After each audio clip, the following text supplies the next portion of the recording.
So this segment now, we changed this segment to gave it a new title. This is called the chopping block, right? So on the chopping block this week, we have still Capitol Hill chaos, gentlemen. Because that's right. So we go to producer Jamie bringing out on that segment right now, Jamie. That these people were so unafraid of the cops, who were sparsely distributed through our Capitol, which hasn't been breached since 1812, when it was burned. The reason they could easily and casually, with their cameras on, film themselves throwing things through the walls of our Capitol, our property, going inside the Capitol, sitting in Speaker Pelosi's office, casually take pictures of themselves, have that played on Fox News, they know that they are not in jeopardy. Because the cops are taking selfies with them, walking them down the steps to make sure they're not hurt, taking care with their bodies, not like they treated Freddie Gray's body. White Americans aren't afraid of the cops. White Americans are never afraid of the cops, even when they're committing insurrection, even when they're engaged in attempting to occupy our Capitol to steal the votes of people who look like me. Because in their minds, they own this country, they own that Capitol, they own the cops work for them, and people like me have no damn right to try to elect a president. Because we don't get to pick the president. They get to pick the president. They own the president. They own the White House. They own this country. And so when you think you own it, you own the place, you ain't afraid of the police because the police are you. And the police reflect back to them. We're with you. You're good. We're not going to hurt you because you're not them. Guarantee you if that was a Black Lives Matter protest in D.C., there would already be people shackled, arrested, or dead.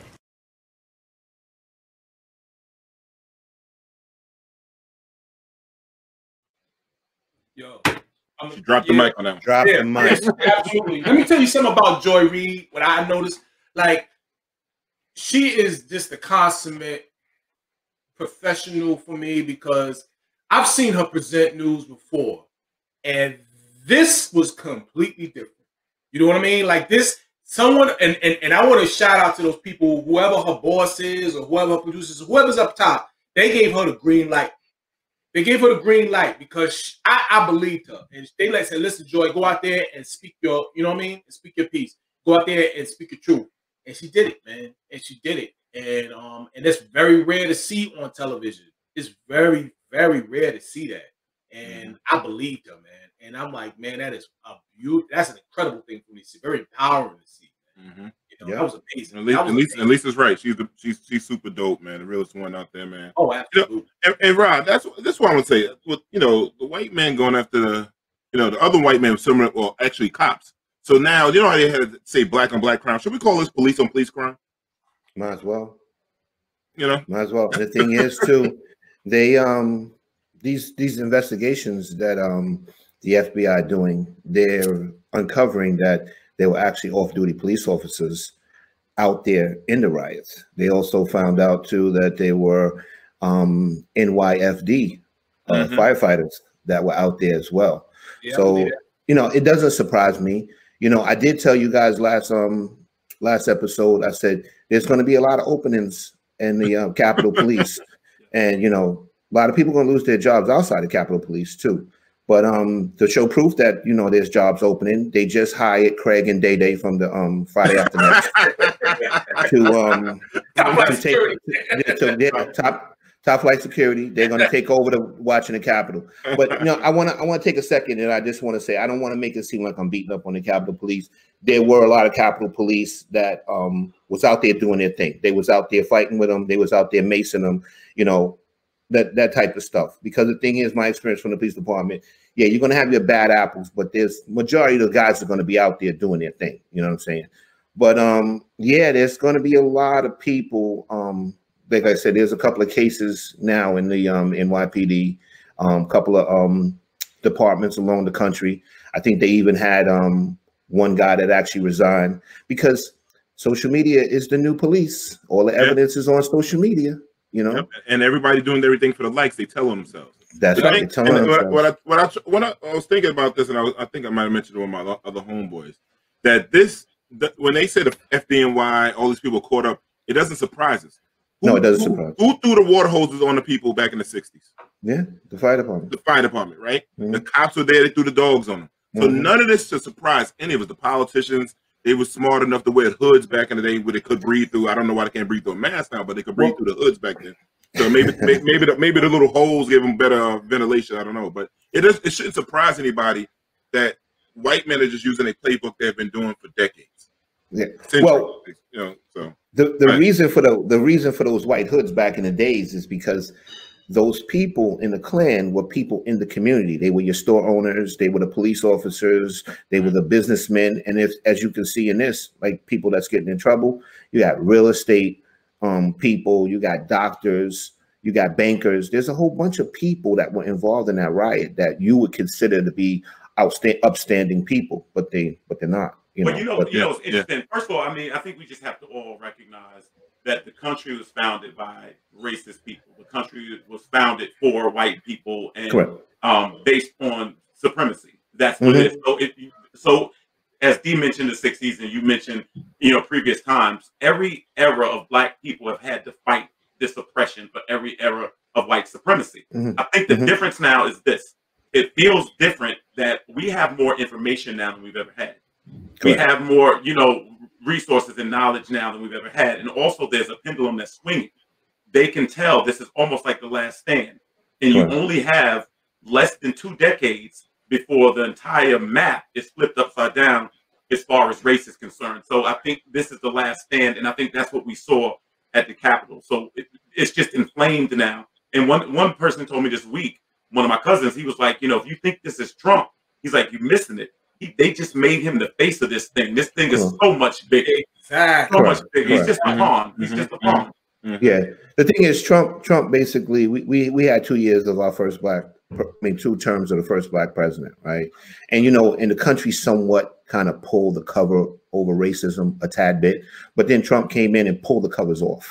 Right. And that's basically what it is. And what we saw at the Capitol is, a certain percentage of white America that's in fear of losing their position or ownership, as they say, in this country. They saw Georgia flip as a result of black people, Detroit. They also saw Pennsylvania with Philly and all that stuff. And that's what this is about. Basically, black people help get their leader out of office. And that's why they're so angry. That's why Trump is so angry too. That's why he wants to overturn certain things. Because and Damien's right. He is the scapegoat for them. He's the scapegoat. Yeah, they don't even. But see, back to that point you was making, Rodney. They don't even that same percentage, or much of that same percentage, doesn't own the country. Doesn't own the country. No, you know what I'm saying? They either believe they do, or they need you to be something else. You know what I mean? It's just so that so it's not adding up, and it's not making sense. The funny thing about it, and they're attacking everything. They're attacking the police. They don't care what's in the way. There was a police officer who said, he wanted he was being attacked by the rioters, and he said, he wanted to thank because a certain amount of them they protected him. There's a certain part of the crowd that protected him. But then he said, thank you for helping me out. But then, but at the same time, he's like, fuck you for being out there. You know what I mean? Yeah. So it's kind of like and that's it in a nutshell. And mind you, these are the same people. A lot of these are the same people who are Blue Lives Matter people. You know what I mean? Yeah. So think about that for a second. And what are you really talking about? Yeah, Blue Lives Matter was out the window that day. No. And the lady go ahead, Rodney. No, you heard people yelling out to the cops at that riots, saying that basically, oh, we stood by you guys, talking to the police, basically telling them that they shouldn't be in their way to let them do this, get out the way, because we supported you, basically we supported you in a wrong. But the Capitol Police didn't have anything to do with that situation, you know what I'm saying? But it is what it is. But I think what Calvin said was dead on spot. Calvin said this is about white supremacy. Yeah, and the lady that I do know. Go ahead, D. No, the lady that got shot, right? Come to find out, she was in serious debt. She had, it was, I think Lyndon Johnson said, always give somebody to blame, right? So the white man is always looking for somebody to blame for whatever problems they had. She was in so much debt. She was blaming the politicians for all her debt, but she didn't want to sign those crazy ass predatory loans that you had Democrats who trying to fight against predatory loans. And she signed one. I think it was a crazy, wild percentage. I mean, it was more than 20%. I think it was maybe close to 70% on this loan. So she's mad about that. And I think that's most of these white men are out here that they can't bring back their little coal mines. They don't want to go with modern technology and like, let me go get some wind turbines and all this other stuff. They don't want to do that stuff. Now they figure like, I'm white, I should just get this shit. This should be my shit. And like, no, motherfucker, you got to work for some shit. More black and Latino women are most entrepreneurs out there in the world, in the country right now. Yeah. So those kind of things, they like, why can't it be be me? No, work. Yeah. Pull up your bootstraps now. Yeah, right. Exactly. Consider for a second, though, like if you consider for a second, this is the country, and it's predominantly white, and either everything from the educational system to the judicial system, everything is set up and skewed in a certain way for your benefit. Now you have to come around and learn a different way because you've done everything that they told you. Because remember, they got taught certain lessons too. So they've done everything that they were told to do. You know what I mean? And whites, was set up a certain way for white supremacy. They told them, listen, you got to do X, Y, Z. The whole thing was planned out for them. They did X, Y, Z, whatever. And now their systems are being dismantled. You know what I mean? Due to necessity. I mean, life goes on. The world keeps moving. It keeps revolving. You have to upgrade your skills. You have to learn how to adapt. And they never learn how to do that. So now what do? You know what I mean? You're a middle-aged person. You're sitting around. You did everything X, Y, Z. They moved your job over here. They did whatever. And you don't know how to react. And what happens? You go out there and you wind up at the Capitol, tearing up your life, man. You know what I mean? But how? The question is, why does that point to us? And that's the thing that's always we're the scapegoat. That's the problem. I was driving today and I actually saw a billboard, a digital billboard that said, if you know anybody that was a part of the Capitol riots, there's a 1-800 number you can call. I mean, you can email. And that's in New York. And that was amazing. Like I looked at one guy today. He's an attorney, just got fired. And I'm sitting there saying, like, okay, so you didn't overthrow the government, you didn't reverse the election, and you got fired, and you probably going to jail. I just don't see where the win is at. I just don't see where the planning was at. And so if you did get inside the Capitol, what you did, what were you going to do? Change the ballots? Like, you change what the Senate was going to vote? Exactly. What were you going to do? I'm saying that was the plan, and you're going to then what? Trump is going to be the king now? Like, I don't even understand how you had people out there that came up with this ridiculous plan of like anarchy or something. It was they had this one lady, and they was like, they put a microphone in her face, and she's crying and everything. It's like, what were you doing? Well, why were you there? We were starting the revolution. Like it was a party or something. Like, you know what I'm saying? Like, did you hear what you just said? You know what I'm saying? Right. Do you hear what you just said? Yeah. We do realize that some of these people ain't all there. They Like you said, it's got so many people on there on social media, because like me and D always talk about this all the time. We say social media is undefeated. You know what I'm saying? Right. If they want to get you on social media, somebody sees your face, they're going to turn your ass in. And that's what's basically happening to most of these people. People are getting turned in left and right. But they have the ultimate constellation prize. You still have an elderly white male who's taking the White House. Like, that should be enough right there. You still have that in place. You still have somebody that looks just like the people that laid out the Constitution. So I don't understand why it's such a problem. It's such a culture shock. Trump is right. Dave Chappelle said it well. You come get these nigga lessons, and that's what they got. Exactly. But they still didn't get it the way they really could have got it. They walked away. They walked away from it. That's what they didn't get. Yeah. Now they got lawyers and stuff like that. You got over 100,000 people getting caught out there, with videos and all of that stuff. And the people in their neighborhood that don't believe in, I was down in New Bern, North Carolina, and you can see like different signs. You see a Trump sign, then you see a Biden sign and stuff like that. You see a Black Lives Matter sign and Blue Lives Matter. Those people with those Black Lives Matter and Blue Lives Matter signs on it, they're telling on these people like, oh, that's John so-and-so, and they snitching on them. And they should tell them. They should tell them, Yeah. You got people telling on their parents. That was deep. That was deep. Yeah. I talked to somebody. Somebody said, "Oh, the daughter snitched on the mother and the uncle." I said, "She didn't snitch. She told. She wasn't part of that. She told. That's a difference. Snitching and telling is two different things." I tell people. And now they're trying to cop out. Like Lisa said, they're trying to cop out because they're trying to say Trump ordered them to do this. Correct. That's going to be their defense. Yeah, in court. That's all listening. They were listening to the commander in chief. That's what a lot of their defense is going to be in court. Well, but I'm going to tell you one thing: who's going to make out the most in this are going to be lawyers. That's why lawyers are scooping up their cases like crazy, because they're going to make a ton of money off these losers. You know what I mean? A ton of money off these losers. But the other thing is, there's a lot of people that took tours the day before. They're saying so they want to see that there's some culpability with the people that actually worked in the Capitol, because they said there's an inordinate amount of people that took the tour the day before, and because they kind of knew that building a little better. I mean, this wasn't the first time they were there, so they came in that week and they went back to hotels to get people that where they stayed at, all these different things. I will say they are going to make an example. It looks like, because you can't let this go. Well, they suspended. I think they suspended over 18 Capitol Police already. Oh, really? Yeah, they've been suspended. Like I told you, there's going to be openings. Yeah, there's going to be opening. Craig and Day is in there.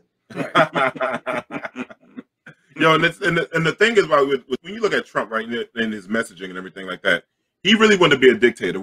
He wanted to control the media, just like all other dictators. Where you could shut off. The biggest thing is the first thing they do when you go to a country, right? You shut off the broadcast from radio, television, any kind of way, so people can't get the message. And now that his tongue's been cut off from him, I wonder where he's going to go at and how it's going to go. But I'm glad they shut him off, because he was becoming a real dictator. And a lot of people profited off him doing this. Twitter profited off him.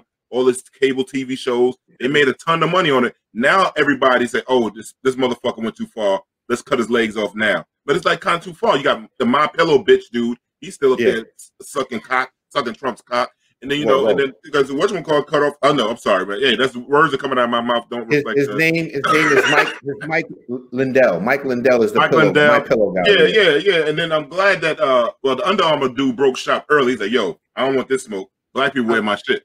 Yeah, I'm gonna tell you something. Right. Yeah.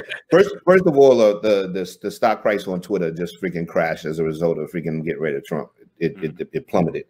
The thing is, don't like kind of like you see all these people jumping ship on Trump, all these companies and stuff like this. Now, the 4 years that he was in office, none of them jumped ship on him during the whole 4 years. So they probably, towards the end of his term, they're probably thinking, hey, we got to disassociate ourselves from this guy, because we got to get with the new administration, because we got to keep making money. So the bottom line is, the Capitol thing came along at the perfect time for a lot of people to say, "Oh, here's our reason to jump ship. We could be out." You know what I'm saying? And that's really what it comes down to. It's about people, being in with whoever's in at the time. You know what I'm saying? Trump was in, so we're going to be on his ship. Now we realize the Democrats are in power, so now we got to conform to what they want, because we need to keep making money, or they may make laws that can hurt us financially. But that's what it all comes down to. So we're not going to get caught up saying, "Oh, Twitter banned them." They should have been banned them. There's a whole bunch of other things I could tell you during his term that he should have got banned for. You know what I'm saying? Right. But man, that's what it's about. Let me tell you something. I had a family member got suspended from Facebook for saying vitamin D was good for you, man, during COVID. You know what I'm saying? Really? So yeah, man, I'm telling you, you gotta. Who knows? So is vitamin D not good for you? Is that? I don't know. Ask me what the criteria is. I've been in Facebook jail quite a few times. So I understand the pain. I say some shit, and I always wind up in Facebook jail. So it's all good. Welcome to me. I'm a 3-time felon.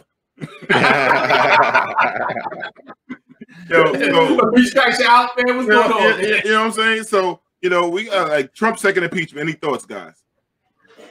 Say that again. What was the question? Trump's second impeachment. Any thoughts? Scarlet letter. Like a scarlet letter. I mean, they made sure they buried him in the history books. I mean, correct. That's what it was about. That's what they decimated him. It's one of those situations where any honor that you had for running for the office, any honor that you had to get elected to the office, is all erased. It's like, I'd say it's like a dishonorable discharge from the military. Correct. It stays with you the rest of your life.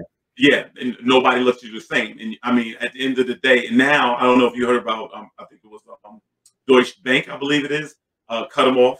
His largest bank that funds him, they cut him off. So but to have that second impeachment, especially for what he had it for, and let me say, the fact that he's getting blamed with this attack on the Capitol, he will go down in history as the worst president in the history of the United States and the most dangerous, with no close second. With no close second. Here go my thing. He didn't own slaves, so I don't give George Washington slavery no more. That's all. He would have tried. Some of our so-called greatest ones, actual slave owners. That's right. Right. Yeah. I saw a meme on Instagram.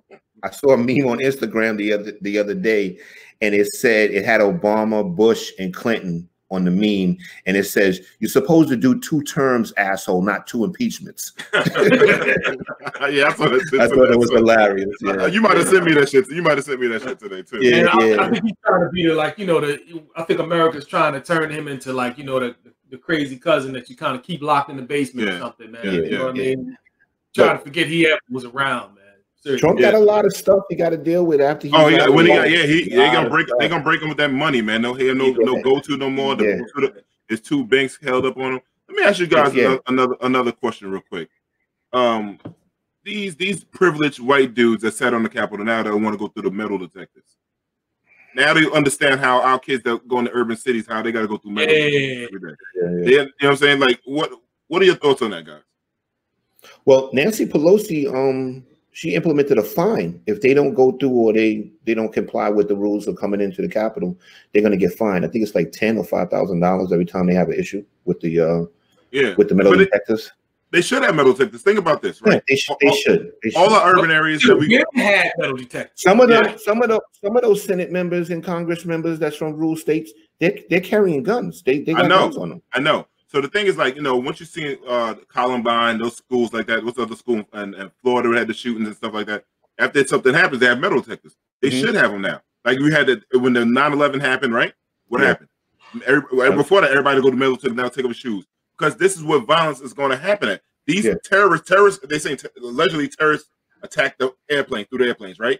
So we saw these white dudes attack the Capitol. So we know these domestic terrorists are coming right to the front door. So they should have them. They need to have them. Right.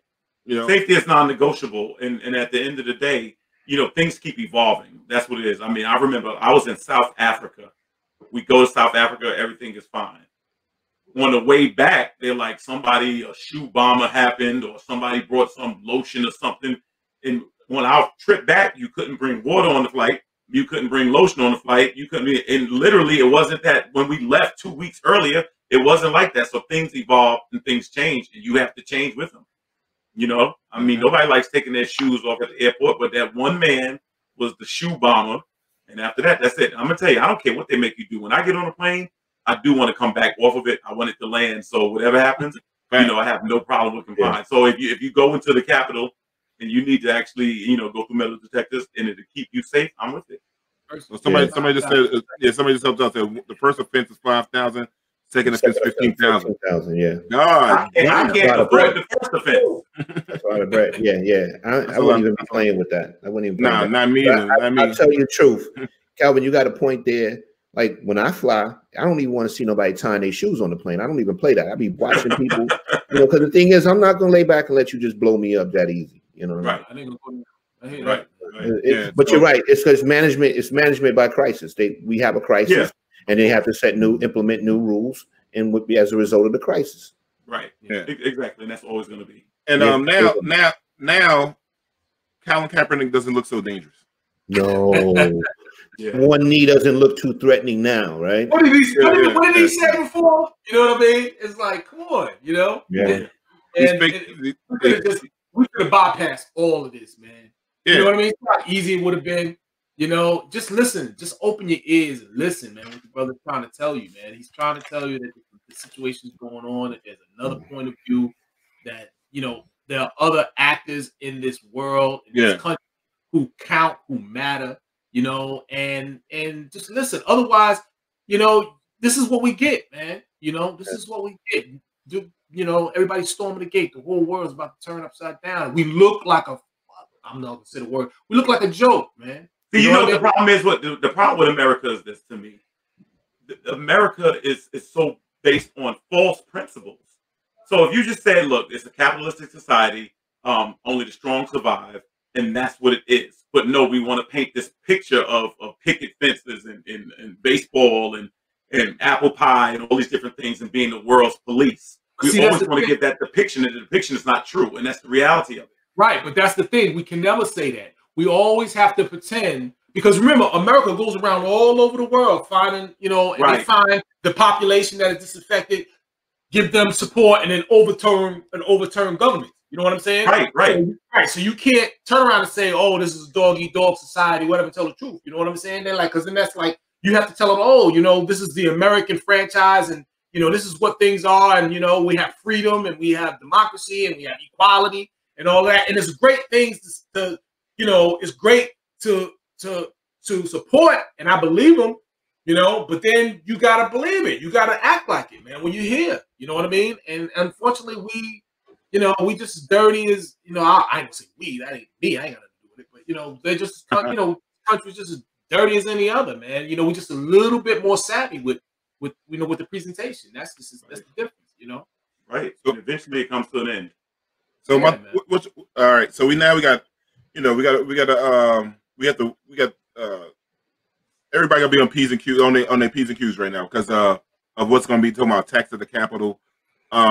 I grew up with the mayor in South Carolina, and Columbia, South Carolina, and I just forgot about this. And when he became mayor, they wrote, "We don't want a nigga mayor." So we can imagine what's about to happen. Oh well, you know, this is like I think somebody said earlier in the text on the chat that this is just a glimpse of what's the things to come. So you know, anybody have thoughts on that? Yeah, somebody told me today they were like, you know, you got to be careful on the 20th. Because Trump supporters are going to be attacking people. And I just think that's going to be a career decision because, I mean, literally after everything that we have been through, for somebody talking about attacking you because they don't like the results of an election. Attacking me? Is absolutely absurd. Right. That's what I'm saying. So, all right, look with that. You know, right. That's what I'm saying. Like, that's a real serious accusation. Or threat to make to people, and I just think it's ridiculous, and it just shows a lot. And we always talk about how people can be radicalized and blow up buildings or take planes and hijack them. It's no different. It's no different. We're seeing it right here in our own borders. Yeah, they just caught somebody by the Capitol building with a couple of guns and stuff. Just recently, I think it was just yesterday. Yeah, he had 500 rounds. 500 rounds. Yeah, 500 rounds. You know? And we needed that. We needed, you know what? We actually needed this. We needed for people to be able to see it, especially right here in this country. We needed for people to be able to see it. In other words, this is a true reflection. You can hold the mirror up against yourself all over the world. Like people say, America don't have beef with nobody who don't have oil. It's everything just seems to be so calculated. And so right now we got things to clean up in our own house, and it needs to get straightened out. And that's the reality of it. And that's why, you know, I give credit to whoever is advising Joe Biden and Kamala Harris, because I haven't heard a word. They are handling this so seamlessly. They're not getting caught up in the fray. And as soon as they're sworn in, it's going to change immediately how they go and start to resurrect the country. And they're just trying to make America look back like it used to, man. Just, you know what I'm saying?